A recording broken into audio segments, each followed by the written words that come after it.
Hello guys, അപ്പം ഇന്ന് ഞാൻ നിങ്ങൾക്കൊരു ആപ്ലിക്കേഷനാണ് കാണിച്ചു തരാൻ പോകുന്നത്. ഈ ഒരു ആപ്ലിക്കേഷൻ വഴി നിങ്ങൾക്ക് റീചാർജ് ചെയ്യാനൊക്കെ പറ്റും. അതേപോലെ തന്നെ നമ്മളുടെ ബിൽസ് അടയ്ക്കാൻ പറ്റും. നമുക്കിതിനകത്ത് നിന്ന് കമ്മീഷൻ കാര്യങ്ങളൊക്കെ കിട്ടും കേട്ടോ. നമുക്ക് റീചാർജ് ചെയ്യുമ്പോഴും ബിൽസ് അടയ്ക്കുന്ന സമയത്തൊക്കെ നമുക്ക് അതിൽ നിന്ന് കമ്മീഷൻ കിട്ടും. കമ്മീഷൻ എന്ന് പറഞ്ഞു കഴിഞ്ഞാൽ നമുക്ക് ഒരു നല്ലൊരു ശതമാനം കമ്മീഷൻ കിട്ടുന്നുണ്ട്. അപ്പം ട്രസ്റ്റഡ് ആയിട്ടുള്ള ഒരു ആപ്ലിക്കേഷനാണ്. ഡയറക്റ്റ് ഫോർ യു പേ എന്നാണ് പേര് വരുന്നത്. സോ ഇതുവഴി നമുക്ക് പർച്ചേസ് എന്ന് പറഞ്ഞു കഴിഞ്ഞാൽ നമുക്ക് ഈ ഒരു റീചാർജ് ചെയ്യാം, ബിൽസ് അടയ്ക്കാം, വാട്ടർ, ഇലക്ട്രിസിറ്റി എല്ലാ ബിൽസും അടയ്ക്കാൻ പറ്റും കേട്ടോ. മൊബൈൽ റീചാർജ് എല്ലാത്തിനും നമുക്ക് ക്യാഷ് ബാക്ക് ഉണ്ട്. ക്യാഷ് ബാക്ക് എന്ന് പറഞ്ഞാൽ കമ്മീഷൻ ബേസിൽ നമുക്ക് ക്യാഷ് ബാക്ക് ഉണ്ട്. പിന്നെ നമുക്ക് വേണമെങ്കിൽ ഫ്രണ്ട്സിനെ റെഫർ ചെയ്യാം. അവർ ഇതേപോലെ കയറി ചെയ്യുന്ന സമയത്ത് നിങ്ങൾക്ക് ഒരു പെർസെൻറ്റേജ് കമ്മീഷൻ വീണ്ടും കിട്ടും. കാരണം അവർ നിങ്ങളുടെ റെഫറൽ വഴിയല്ലേ കയറി ചെയ്യുന്നത്. അപ്പം ആ ഒരു കമ്മീഷനോട് നിങ്ങൾക്ക് കിട്ടും. ഓക്കെ, സംഭവം ഇങ്ങനെ ഞാൻ പറഞ്ഞുതരാം. ആദ്യമേ തന്നെ നിങ്ങൾക്ക് ആപ്പ് ഡൗൺലോഡ് ചെയ്യുക. ആപ്പ് ഡൗൺലോഡ് ചെയ്ത് രജിസ്റ്റർ ചെയ്യാനായിട്ട് കയറിയതിന് ശേഷം നിങ്ങളുടെ ലാംഗ്വേജ് ഏതാണ് സെലക്ട് ചെയ്ത് കൊടുക്കുക. അതിനുശേഷം നിങ്ങളുടെ അടുത്ത് ഇവിടെ ആയിട്ട് ഗ്യാസ് ബിൽ പേയ്മെൻറ്റ്, പിന്നെ റീചാർജ് പേയ്മെൻറ്റ്, DTH പേയ്മെൻറ്റ് എല്ലാം ഇതിനകത്ത് ചെയ്യാൻ പറ്റും കേട്ടോ. പിന്നെ നിങ്ങൾക്ക് വാട്ടർ ബിൽ പേയ്മെൻറ്റ്സ് എല്ലാ ടൈപ്പ് ഓഫ് ബിൽസും നമുക്ക് ഇതിനകത്തുനിന്ന് പേയ്മെൻറ്റ് ചെയ്യാനായിട്ട് പറ്റും. നമുക്ക് ഒരു ഇതെന്ന് പറഞ്ഞു കഴിഞ്ഞാൽ ക്യാഷ് ബാക്ക് കിട്ടും. ഇലക്ട്രിസിറ്റി ബിൽ പേയ്മെൻറ്റ് എല്ലാം. അപ്പോൾ നമ്മൾ ഡണ്ണ് കൊടുത്തതിന് ശേഷം നമ്മളിതിനകത്തേക്ക് രജിസ്റ്റർ ചെയ്യാന്നുള്ളതാണ് കാര്യം. നമ്മളിതിനകത്തേക്ക് രജിസ്റ്റർ ചെയ്യുക. നമ്മളിപ്പോൾ ഇതിനകത്തേക്ക് രജിസ്റ്റർ ചെയ്യുകയാണ്. രജിസ്റ്റർ ചെയ്തതിന് ശേഷം നമുക്ക് ഇവിടെ ആയിട്ട് ലൊക്കേഷൻ പെർമിഷൻ ഉണ്ട്. ആ പെർമിഷൻ നമ്മൾ അലോ ചെയ്ത് കൊടുത്തതിന് ശേഷം നമ്മുടെ മൊബൈൽ നമ്പർ വഴിയിട്ട് നമ്മൾ ലോഗിൻ വിത്ത് OTP കൊടുക്കുക. അപ്പോഴത്തേക്കും നമ്മുടെ OTP നമ്മുടെ മൊബൈലിലേക്ക് വരും. ആ ഒരു OTP നമ്മളവിടെ കൊടുക്കുക. ലോഗിൻ വിത്ത് OTP കൊടുക്കുക. ഓക്കെ, OTP ലോഗിൻ വിച്ച് കൊടുത്തതിന് ശേഷം നമുക്ക് your name and pan card കാണാനായിട്ട് സാധിക്കുന്നതായിരിക്കും. അവിടെ നമ്മുടെ നെയിം, അതായത് പാൻ കാർഡിലെ നെയിം നമ്മളിവിടെ കറക്റ്റായിട്ട് കൊടുക്കുക. ഓക്കെ, അപ്പോൾ നമ്മൾ പാൻ കാർഡിലെ നെയിം നമ്മളിവിടെ കറക്റ്റായിട്ട് കൊടുത്തതിന് ശേഷം നമ്മളുടെ ഇമെയിൽ കൊടുത്തതിന് ശേഷം നമ്മളുടെ പിൻ കോഡ് നമ്മൾ കൊടുക്കുക. പിൻ കോഡ് കൊടുത്തതിന് ശേഷം നമുക്ക് താഴെയായിട്ട് അടുത്ത ഓപ്ഷൻ ഉണ്ട്, ആഡ് ചെയ്യാനുള്ള ഓപ്ഷൻ. അപ്പോൾ അത് നമ്മൾ പിൻ കോഡ് എല്ലാം കൊടുത്തതിന് ശേഷം ആഡ് ചെയ്യാം. അതിനുശേഷം ആഡ് റെഫറൽ കോഡ് എന്ന് പറഞ്ഞ ഓപ്ഷൻ ഉണ്ട്. ആഡ് റെഫറൽ കോഡ് എന്ന് പറഞ്ഞ ഓപ്ഷൻ എന്ന് പറഞ്ഞു കഴിഞ്ഞാൽ അവിടെ നമ്മുടെ റെഫറൽ കോഡ് ഞാൻ സ്ക്രീനിൽ കാണിച്ചു തരാം. ആ ഒരു റെഫറൽ കോഡ് നിങ്ങൾ കൊടുത്ത് സൈനപ്പ് ചെയ്യുക. ഓക്കെ, അപ്പം നിങ്ങൾ ആ ഒരു റെഫറൽ കോഡ് കൊടുക്കാനായിട്ട് ശ്രമിക്കുക. അതിനുശേഷം താഴെയായിട്ട് നമ്മുടെ ആ ഒരു OTPയിലേക്ക് വന്ന കോഡ് ഉണ്ടല്ലോ, ആ കോഡ് നമ്മളിവിടെ അടിച്ചു കൊടുത്തതിന് ശേഷം നമ്മൾ രജിസ്റ്റർ എന്നുള്ള ബട്ടൺ ക്ലിക്ക് ചെയ്ത് കഴിഞ്ഞാൽ ഈ ഒരു ആപ്പിലേക്കുള്ള രജിസ്ട്രേഷൻ പ്രോസസ്സ് കംപ്ലീറ്റ് ആവും. ഓക്കെ, അപ്പോൾ ഇതാണ് ഈ ഒരു ആപ്പിലേക്കുള്ള രജിസ്ട്രേഷൻ പ്രോസസ്സ് എന്ന് പറയുന്നത്. സോ ഇതാണ് മെയിനായിട്ടുള്ള സംഭവം. ഓക്കെ, അപ്പോൾ നമുക്ക് ഇത്രയും കാര്യങ്ങൾ കൊടുത്തതിന് ശേഷം താഴെയായിട്ട് കോഡ് കാണാൻ പറ്റും. കോഡും കൊടുത്തിട്ട് രജിസ്റ്റർ ബട്ടൺ ക്ലിക്ക് ചെയ്യുമ്പോൾ സംഭവം സെറ്റായി. പരിപാടി കഴിഞ്ഞതിന് ശേഷം നമുക്കൊരു അഗ്രിമെൻറ്റ് അക്സെപ്റ്റ് ചെയ്യാനുണ്ട്. അത് നമ്മൾ താഴോട്ട് സ്ക്രോൾ ചെയ്തതിന് ശേഷം നമ്മളിവിടെ അക്സെപ്റ്റ് എന്ന് പറഞ്ഞ ഓപ്ഷൻ കൊടുക്കുക. അപ്പോഴത്തേക്ക് സക്സസ്ഫുള്ളായി. ഇപ്പോൾ ഇവിടെ കാണിക്കുന്നുണ്ടാവും നിങ്ങൾക്ക് ഇവിടെ ആയിട്ട് കൺഗ്രാജുലേഷൻസ് എന്നും കാണിച്ചു. അതിനുശേഷം കൂടെ കാണാൻ പറ്റും നമുക്ക് അവർക്ക് 24/7 കസ്റ്റമർ സപ്പോർട്ടുണ്ട്. അപ്പോൾ കസ്റ്റമർ സപ്പോർട്ട് എന്ന് പറയുന്ന സമയത്ത് നമുക്ക് നല്ല രീതിയിലുള്ളൊരു ഒരു കസ്റ്റമർ സപ്പോർട്ട് ഇവർ തരുന്നുണ്ട്. അത് ഓക്കെയാണ്, അത് സെറ്റാണ്, അടിപൊളിയാണ്. അത് നിങ്ങൾക്ക് ഒരു കറക്റ്റായിട്ട് തന്നെ ഒരു ഇത് കിട്ടും, ഒരു കസ്റ്റമർ സപ്പോർട്ട് നിങ്ങൾക്കത് കിട്ടും. ഓക്കെ, പിന്നെ നിങ്ങൾക്ക് അടുത്ത വരുന്നതെന്ന് വെച്ച് കഴിഞ്ഞാൽ അതായത് നമ്മുടെ കമ്മീഷൻ കാര്യങ്ങൾ, അതേപോലെ തന്നെ അതിൻ്റെ റിപ്പോർട്ട്സ് കാര്യങ്ങളൊക്കെ നമുക്കിവിടെ കാണാൻ പറ്റും. നമ്മുടെ കമ്മീഷൻ നമ്മൾ റീചാർജ് ചെയ്യുന്ന സമയത്തോ അല്ലെങ്കിൽ ബിൽ പേയ്മെൻറ്റ്സ് അടയ്ക്കുന്ന സമയത്ത് നമുക്ക് കിട്ടുന്ന ക്യാഷ് ബാക്കിൻ്റെ കമ്മീഷൻ കാര്യങ്ങളൊക്കെ യുവർ കമ്മീഷൻ എന്ന് പറഞ്ഞതിനകത്ത് കാണാൻ പറ്റും. അത് യുവർ കമ്മീഷൻ എന്ന് പറഞ്ഞതിനകത്ത് പോയി കഴിഞ്ഞ് കഴിഞ്ഞാൽ നിങ്ങൾക്ക് അവിടെ കാണാൻ പറ്റും.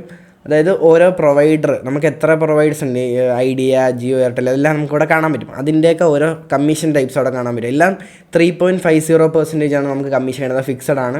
3.50 പെർ കമ്മീഷൻ കിട്ടും. നമ്മൾ ഓരോ റീചാർജ് ചെയ്യുന്ന സമയത്തും, എത്ര രൂപയ്ക്കാണ് റീചാർജ് ചെയ്യുന്ന സമയത്തും നമുക്ക് 3.50% കമ്മീഷൻ അതിനകത്ത് നമുക്കത് കുറച്ച് കിട്ടും. ഓക്കെ, അതായത് ക്യാഷ് ബാക്ക് കിട്ടും നമുക്കത്. മനസ്സിലായോ? അപ്പോൾ അതാണ് പരിപാടി. പിന്നെ DTHനകത്തും ആ സെയിം സംഭവം തന്നെ വരുന്നുണ്ട്. DTHനകത്തും മറ്റേ 3.50% തന്നെ കമ്മീഷൻ കാര്യങ്ങളൊക്കെ വരുന്നുണ്ട്. സോ അതാണ് മെയിനായിട്ട് പറയാനായിട്ടുള്ളത്. അടുത്ത മെയിനായിട്ട് പറയാനുള്ള കാര്യം എന്ന് വെച്ച് കഴിഞ്ഞാൽ ഇനി നമുക്ക് അടുത്ത കാര്യങ്ങളിലേക്ക് പോകാം. ഓക്കെ, ഇങ്ങനെയാണെന്ന് ഞാൻ കാണിച്ചു തരാം. ഓക്കെ, അപ്പോൾ നമുക്ക് ബാക്കിലേക്ക് പോയി കഴിഞ്ഞാൽ നമുക്ക് ഇതിനകത്ത് റെഫർ ഓപ്ഷൻ ഉണ്ട്. റെഫർ ഓപ്ഷൻ പിന്നെ ബാലൻസ് ഓപ്ഷൻ. ഓക്കെ, അപ്പോൾ ഇതെല്ലാം ഉണ്ട് നമുക്കിതിനകത്ത്. റെഫർ ഓപ്ഷൻ എന്ന് പറഞ്ഞു കഴിഞ്ഞാൽ നമുക്കിതിനകത്ത് റെഫറൽ ചെയ്യാൻ പറ്റും. ഞാൻ പറഞ്ഞ കണക്ക് നമ്മുടെ ലിങ്ക് ഷെയർ ചെയ്ത് കൊടുക്കുക. 0.03% കമ്മീഷൻ നമുക്ക് ലഭിക്കുന്നതായിരിക്കും. ഓക്കെ, അതായത് ഓരോ പെർ റെഫറിനും 0.03 കമ്മീഷൻ എങ്ങനെ കിട്ടുന്നതെന്ന് വെച്ച് കഴിഞ്ഞാൽ അവർ രജിസ്റ്റർ ചെയ്താൽ മാത്രം വരും. അവർ രജിസ്റ്റർ ചെയ്തിട്ട് അവർ ഇതിനകത്ത് എന്തായാലും ചുമ്മാ രജിസ്റ്റർ ചെയ്യുന്നവരായിരിക്കത്തില്ലല്ലോ. അവർ ഇതേ കണക്ക് കയറിയിട്ട് ഓരോ ഇത് ചെയ്യത്തില്ല, ഓരോ ട്രാൻസാക്ഷൻസ്, ഓരോ ബിൽ പേയ്മെൻറ്റ്സ് ഒക്കെ ചെയ്യുന്ന സമയത്ത് നമുക്ക് 0.03% കമ്മീഷൻ കാര്യങ്ങളൊക്കെ ആഡ് ആവും. ഓക്കെ, അപ്പോൾ എങ്ങനെ ക്യാഷ് ആഡ് ചെയ്യുന്നത് വെച്ച് കഴിഞ്ഞാൽ ആഡ് മണി ഓപ്ഷൻ കൊടുത്തതിന് ശേഷമാണ് ക്യാഷ് കാര്യങ്ങളൊക്കെ ആഡ് ചെയ്യുന്നത്. അപ്പോൾ അതിന് മുമ്പ് നമുക്ക് മൊബൈൽ റീചാർജ് ഓപ്ഷൻ ഉണ്ട്, അതേപോലെ DTH ഓപ്ഷൻസ് ഉണ്ട്, അതേപോലെ തന്നെ നമുക്ക് എല്ലാ ടൈപ്സ് DTHs ഉണ്ട്. പിന്നെ ഫാസ്റ്റാഗ് വഴി നമുക്ക് വേണമെങ്കിൽ റീചാർജ് ചെയ്യാം. നമുക്ക് ബിൽ പേയ്മെൻറ്റ്സ് ഉണ്ട്. ഇതെല്ലാം മെയിനായിട്ട് ഇതിനകത്ത് വരുന്നുണ്ട്. ഓക്കെ, അതിനകത്ത് തന്നെ വരുന്നതാണ് ഒരെണ്ണം പോസ്റ്റ് പെയ്ഡ്. അപ്പോൾ പോസ്റ്റ് പെയ്ഡ് വഴി നമുക്കതിനകത്ത് നമ്മുടെ മൊബൈലിലേക്ക് അങ്ങനെയാണ് നമ്മളത് റീചാർജ് ചെയ്യുന്നത്. എല്ലാ തരത്തിലുള്ള പോസ്റ്റ് പെയ്ഡ് സംഭവങ്ങളും ഇവിടെ കൊടുത്തിട്ടുണ്ട്. റീചാർജ് ചെയ്യുന്ന പരിപാടി എല്ലാം കൊടുത്തിട്ടുണ്ട് ഇവിടെ. ഇനി നമുക്ക് ആഡ് മണി എന്ന് പറഞ്ഞ ഓപ്ഷൻ കൊടുത്തു കഴിഞ്ഞാൽ നമുക്ക് നമ്മുടെ UPI വഴി നമുക്ക് ഇതിനകത്തേക്ക് പേയ്മെൻറ്റ് ചെയ്യാൻ പറ്റും. പേയ്മെൻറ്റ് നമ്മളിങ്ങനെയാണെന്ന് വെച്ച് കഴിഞ്ഞാൽ പേയ്മെൻറ്റ് നമ്മൾ എമൗണ്ട് കൊടുക്കുക, ആഡ് മണി കൊടുക്കുക. ഞാനിപ്പോൾ ഒരു 100 രൂപ ഇതിനകത്തേക്ക് ആഡ് ചെയ്ത് കാണിച്ചു തരാം. 100 രൂപ ഞാൻ ഇവിടെ കൊടുത്തു, അതിന് ആഡ് മണി കൊടുത്തു. ആഡ് മണി കൊടുത്തപ്പോഴത്തേക്ക് നമുക്കിവിടെ ഇഷ്ടംപോലെ ആപ്ലിക്കേഷൻസ് ഉണ്ട്. നമ്മൾ ഏത് ആപ്പ് വഴി വേണമെങ്കിലും നമുക്ക് ഇതിനകത്തേക്ക് പേയ്മെൻറ്റ് ആഡ് ചെയ്യാനായിട്ട് സാധിക്കുന്നതായിരിക്കും. അപ്പോൾ ഞാനിപ്പോൾ ഇവിടെ ഒരു 100 രൂപ ഇതിനകത്തേക്ക് പേയ്മെൻറ്റ് ആഡ് ചെയ്തിട്ടുണ്ട്. ആഡ് ചെയ്ത് കഴിഞ്ഞു. ഓക്കെ, ഞാൻ ഇവിടെ ഒരു 100 രൂപ ഇതിനകത്തേക്ക് പേയ്മെൻറ്റ് ആഡ് ചെയ്ത് കഴിഞ്ഞു. അപ്പോൾ നമ്മളുടെ പേയ്മെൻറ്റിനകത്തേക്ക് അപ്ഡേറ്റ് ആയി, നമുക്ക് സെറ്റായി, നമ്മുടെ പേയ്മെൻറ്റിനകത്തേക്ക് കറക്റ്റായിട്ട് ആഡ് ആയിട്ടുണ്ട്. ഇനി നമ്മൾ ഇത് വെച്ചിട്ട് ഞാൻ എങ്ങനെ ഇത് റീചാർജ് ചെയ്യുന്നത് ഞാൻ കാണിച്ചു തരാം. അപ്പോൾ നമ്മളുടെ ഇപ്പോൾ ബാലൻസ് ഉള്ളത് 100 രൂപയാണ്. 100 രൂപ നമുക്ക് ബാലൻസ് ഉണ്ട്. നമ്മളതിന് ശേഷം നമ്മൾ നേരെ റീചാർജ് ഓപ്ഷനിലേക്ക് പോകുന്നു. റീചാർജ് ഓപ്ഷനിലേക്ക് പോയതിന് ശേഷം ഇവിടെ നമുക്ക് മൊബൈൽ റീചാർജ് ഓപ്ഷൻ കാണാൻ പറ്റും. അതിൽ ക്ലിക്ക് ചെയ്ത് കഴിഞ്ഞാൽ നമ്മുടെ മൊബൈൽ റീചാർജ് ചെയ്യാനുള്ള മൊബൈൽ നമ്പർ നമ്മൾ കൊടുക്കുക. മൊബൈൽ നമ്പർ കൊടുത്തതിന് ശേഷം നമുക്ക് നെക്സ്റ്റ് അടിച്ച് കഴിഞ്ഞാൽ മനസ്സിലാവും, മൊബൈൽ നമ്പറിൻ്റെ ഓരോ പ്ലാൻസ് നമുക്കെല്ലാം സെലക്ട് ചെയ്യാൻ പറ്റും. ആദ്യമേ തന്നെ നമ്മളുടെ പ്രൊവൈഡർ ആരാണ് സെലക്ട് ചെയ്ത് കൊടുക്കുക. അതായത് ഞാനിപ്പം എൻ്റെ ആ ഒരു നമ്പർ ഒരു ജിയോ ആയതുകൊണ്ട് ജിയോ ഒന്ന് ഞാൻ സെലക്ട് ചെയ്ത് കൊടുക്കും, ജിയോയുടെ പ്രൊവൈഡർ ആക്കി. അതിനുശേഷം നമ്മൾ മൊബൈൽ പ്ലാൻസിലേക്ക് പോയി കഴിഞ്ഞാൽ കൂടുതൽ പ്ലാൻസ് കാര്യങ്ങളൊക്കെ നമുക്ക് അവിടെ കാണാനായിട്ട് സാധിക്കുന്നതായിരിക്കും. ഞാൻ അവിടെ ഒരു എമൗണ്ട് അടിച്ച് ഞാൻ 50 രൂപയ്ക്ക് ഞാനിപ്പോൾ റീചാർജ് ഞാൻ 50 ടൈപ്പ് ചെയ്ത് കൊടുത്തു. അതിനുശേഷം ഞാൻ റീചാർജ് കൊടുത്തു. അപ്പോൾ തന്നെ എനിക്കത് ഒരു 50 രൂപയുടെ റീചാർജ് എനിക്കവിടെ കിട്ടിയിട്ടുണ്ട്. അതിൻ്റെ പ്രൂഫ് ഞാൻ സൈഡിൽ കാണിച്ചു തരാം. നിങ്ങൾക്ക് ഇവിടെ കാണാൻ പറ്റും 50 രൂപയുടെ ആ ഒരു പ്രൂഫ് നിങ്ങൾക്ക് ഇവിടെ കാണാൻ പറ്റും. 50 രൂപ റീചാർജ് ചെയ്തതിൻ്റെ ആ ഒരു പ്രൂഫ് നിങ്ങൾക്ക് ഇവിടെ കാണാനായിട്ട് സാധിക്കുന്നതായിരിക്കും. ഓക്കെ, അപ്പോൾ ഇതാണ് സംഭവം, സെറ്റാണ്. ഓക്കെ, ഇനി നമുക്ക് അതിൻ്റെ ആ ഒരു ഇതുണ്ടല്ലോ നമുക്ക് ആ ഒരു 3.50% കമ്മീഷൻ്റെ കാര്യങ്ങളൊക്കെ നമുക്കത് നോക്കാം. ഓക്കെ, അത് കിട്ടിയോ ഇല്ലയോ എന്നൊക്കെ നമുക്ക് നോക്കാം. ഓക്കെ, ഇപ്പോൾ 50 രൂപയ്ക്ക് ചെയ്തില്ലോ, അപ്പോൾ നമുക്ക് നോക്കാം. ഓക്കെ, ഞാൻ പറഞ്ഞു തരാവേ. നമുക്കിവിടെ നമ്മളുടെ യുവർ കമ്മീഷനിലേക്ക് വന്നു കഴിഞ്ഞാൽ അല്ലെങ്കിൽ ബാലൻസിലേക്ക് വന്നു കഴിഞ്ഞാൽ നമ്മളുടെ ബാലൻസ് ഇവിടെ കാണാൻ പറ്റും. 51.75 റുപ്പീസ് നമുക്ക് ഇപ്പോൾ അവൈലബിൾ ആയിട്ടുണ്ട്. നമ്മളിപ്പോൾ 50 രൂപയ്ക്കല്ലേ നമ്മളിപ്പോൾ റീചാർജ് ചെയ്തത്, 50 രൂപയ്ക്ക് റീചാർജ് ചെയ്ത് നമുക്കിവിടെ കാണാനായിട്ട് പറ്റുന്നതായിരിക്കും.